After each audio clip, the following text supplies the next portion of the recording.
Good morning dear students. आज हम लोग world history all one day exam के लिए पढ़ने जा रहे हैं।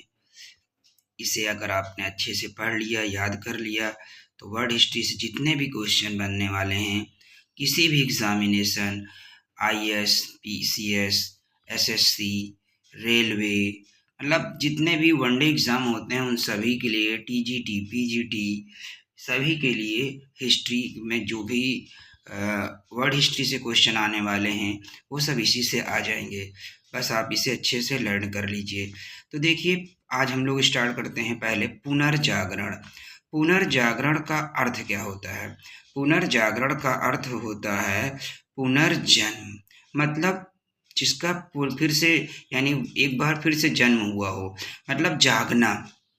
जैसे कोई सो रहा होता है, अचेत है, जिसे मतलब उसे पता ही न चले कि क्या हम कर रहे हैं, और जब उसे पता चले कि अरे यार ऐसा था, तो ऐसा मतलब एक बार फिर से जागना, यानी पुनर्जन्म, मतलब अर्थ पुनर्जागरण का पुनर्जन्म यानी फिर से जन्म होना, फिर से अपने आप को समझना, सारी चीज़ें। और इसका मूल मंत्र क्या था?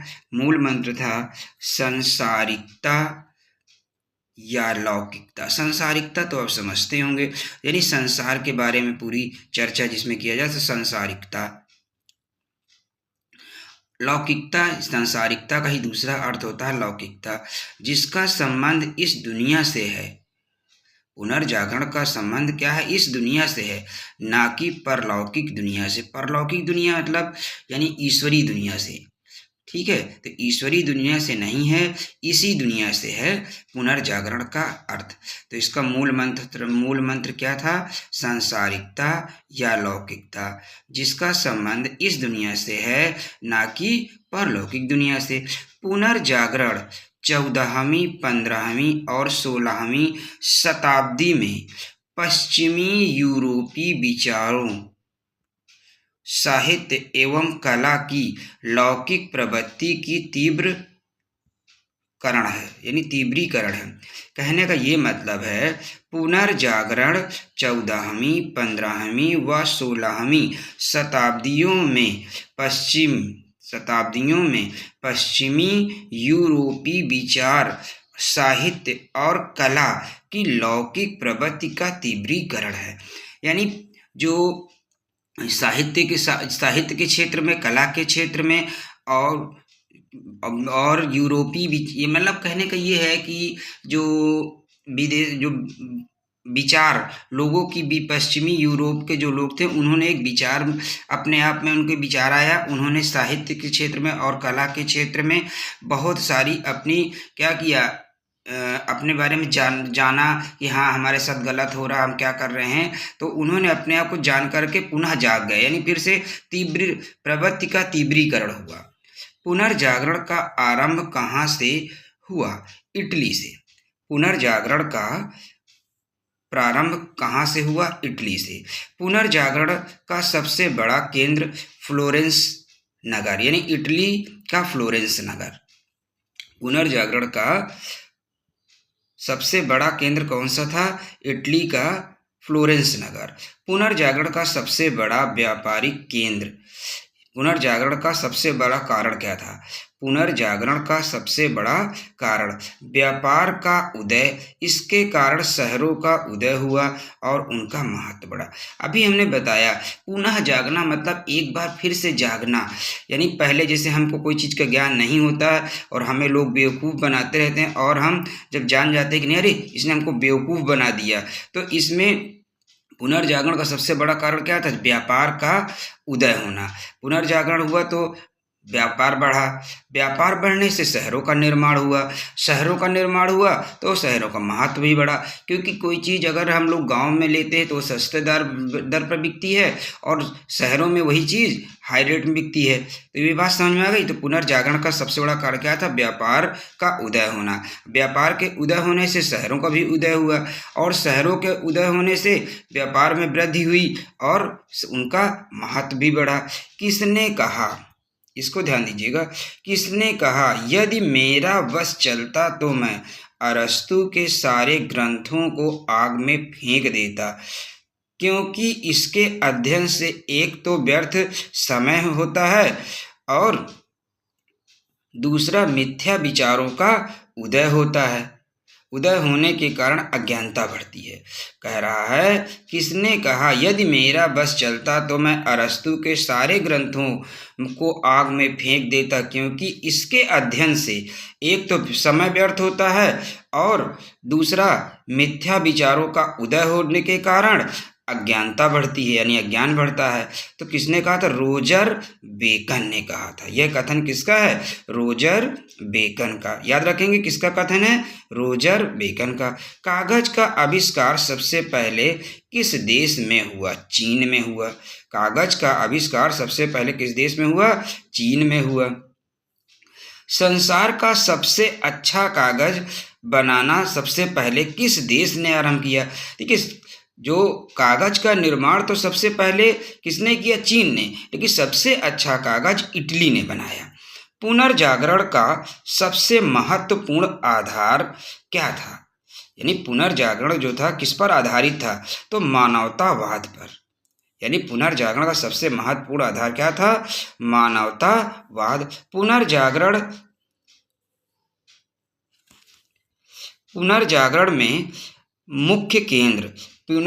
में मुख्य केंद्र किसको माना गया है? मानव को माना गया है, ना कि ईश्वर को। यानी पुनर्जागरण का मुख्य केंद्र मानव को माना गया है, ईश्वर को नहीं, बल्कि मानव को। कहे मतलब यह है, ईश्वर को नहीं माना गया, मानव को माना गया है। तो पुनर्जागरण का मुख्य केंद्र किसे माना गया है? मानव को। आइए इधर देख लेते हैं आगे थोड़ा सा। मानववाद का संस्थापक किसे माना जाता है? मानववाद का संस्थापक किसे माना जाता है? इटली निवासी पेट्रार्को। इटली निवासी पेट्रार्को। पुनर्जागरण कालीन साहित्य। अब साहित्य क्या है? उस समय क्या क्या ग्रंथ लिखे गए, क्या क्या ग्रंथों के बारे में, उनकी रचनाएं हैं, लेखकों के बारे में जो चर्चा होती है उसे साहित्य कहते हैं। पुनर्जागरण कालीन लौकिक भावनाओं की सबसे महत्वपूर्ण अच्छी अभिव्यक्ति का क्या थी? साहित्य में होती है। यानी कह रहा, पुनर्जागरण कालीन लौकिक भावनाओं की सबसे अच्छी अभिव्यक्ति किसमें होती है? साहित्य में होती है। पुनर्जागरण कालीन लौकिक भावना की सबसे अच्छी अभिव्यक्ति किसमें होती है? साहित्य में। इटली में साहित्य के स्रोत में किनके नाम अग्रणी हैं? इटली में साहित्य के क्षेत्र में किनके नाम अग्रणी हैं? तो फ्लोरेंस निवासी दांते, पेट्रॉक और बोकैशियो के नाम है। ये इटली निवासी थे। फ्लोरेंस, इटली के फ्लोरेंस नामक शहर के निवासी थे दांते, पेट्रार्क, बोकैशियो। यानी इटली के साहित्य के क्षेत्र में इनके नाम, इटली के साहित्य के क्षेत्र में, इटली का जो साहित्य था उस क्षेत्र में दांते, पेट्रार्क, बोकैशियो का नाम अग्रणी मतलब आगे था, सबसे आगे थे। जैसे हमारे यहाँ तुलसीदास, कबीरदास, ऐसा। जागरण, पुनर्जागरण का अग्रदूत व प्रथम व्यक्ति किसे माना जाता है? पुनर्जागरण का अग्रदूत व प्रथम व्यक्ति किसे माना जाता है? फ्लोरेंस निवासी दांते। इसका टाइम पीरियड क्या था? 1265 से 1331। डिवाइन कॉमेडी जिसमें ईसाई कहानियां एवं धर्मशास्त्रों की काफ़ी चर्चा की गई है। डिवाइन कॉमेडी एक बुक है जिसमें ईसाई कहानियों एवं धर्मशास्त्रों का काफ़ी वर्णन किया गया है। किसकी रचना है? दांते की। किसकी रचना है? दांते की। डिवाइन कॉमेडी किसकी रचना है? दांते की। इसमें किस चीज़ का वर्णन है? ईसाई कहानियों एवं धर्मशास्त्रों की चर्चा की गई है। दांते ने अपनी किस पुस्तक में पवित्र रोमन साम्राज्य के नेतृत्व में इटली के एकीकरण के लिए तर्क दिया? कह रहा, दांते ने अपनी किस पुस्तक में पवित्र रोमन साम्राज्य के नेतृत्व में इटली के एकीकरण के लिए तर्क दिया। यानी एक तो कौन सी बुक थी? डी मोनार्किया में।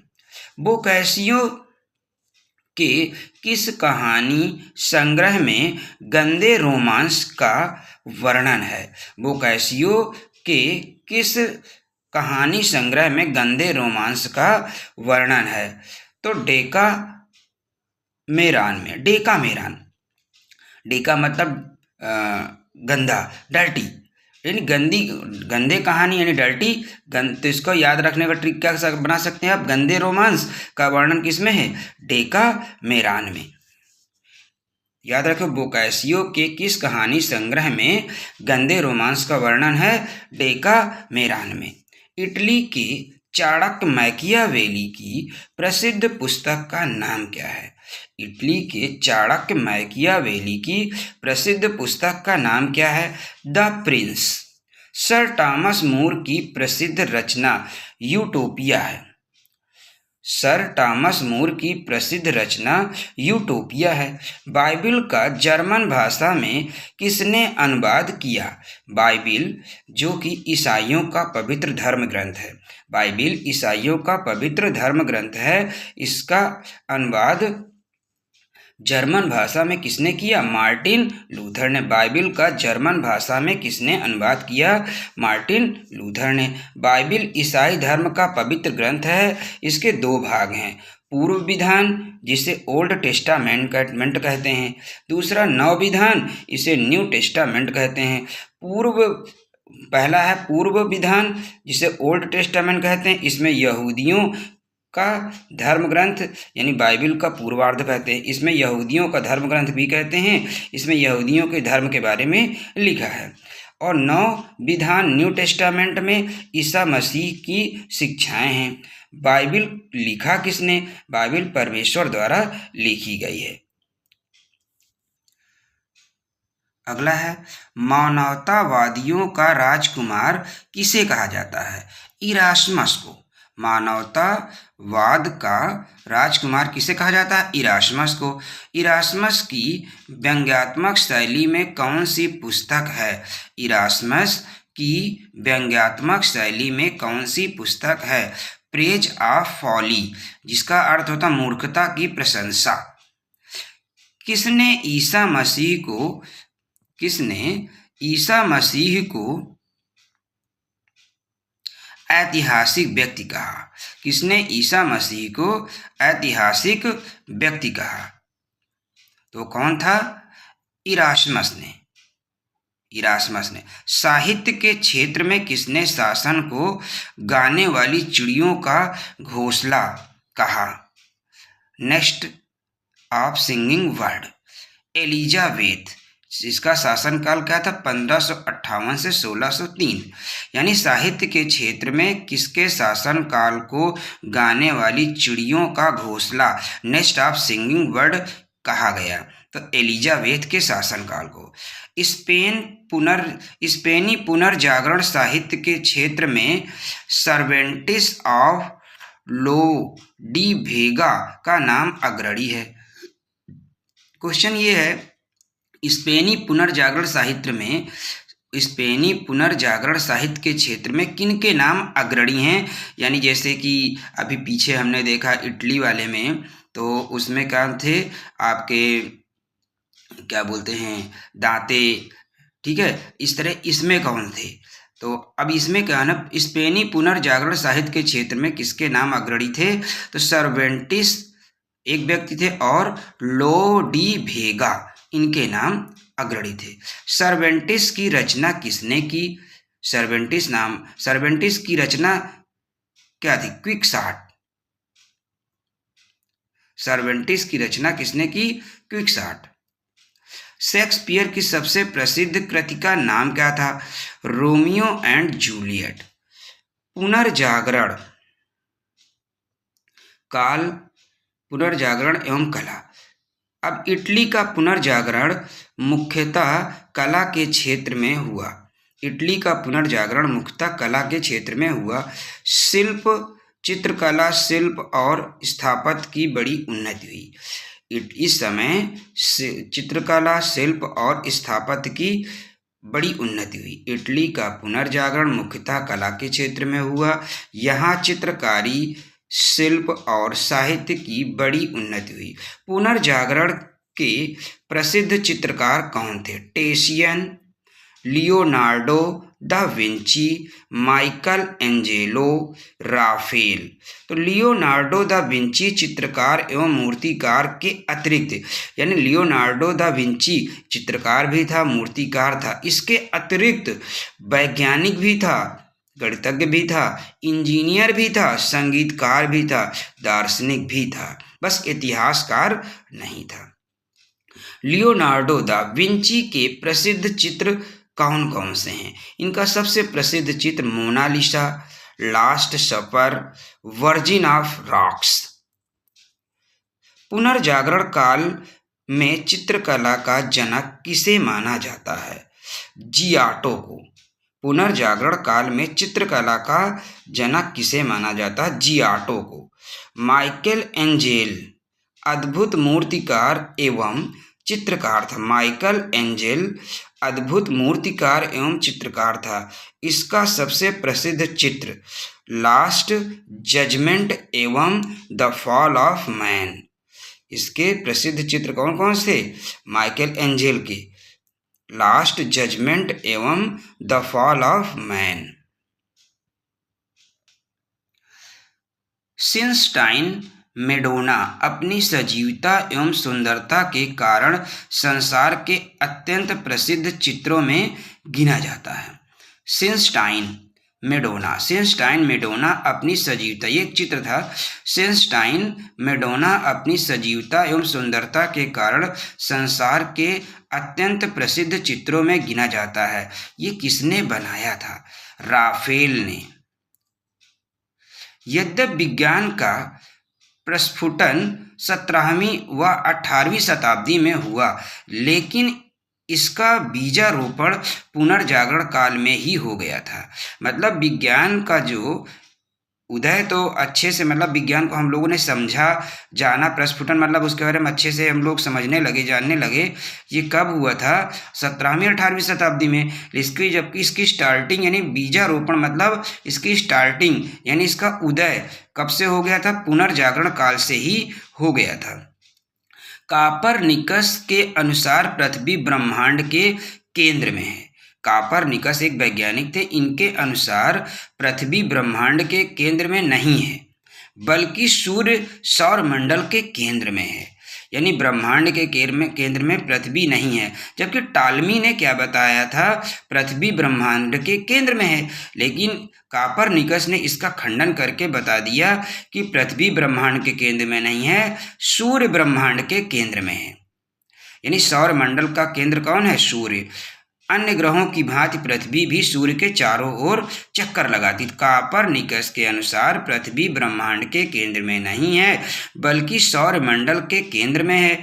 अन्य ग्रहों की भांति पृथ्वी भी सूर्य के चारों ओर चक्कर लगाती है। टालमी ने भूकेंद्रित सिद्धांत दिया, जिसका खंडन कापरनिकस ने किया और सूर्य केंद्रित सिद्धांत का प्रतिपादन किया।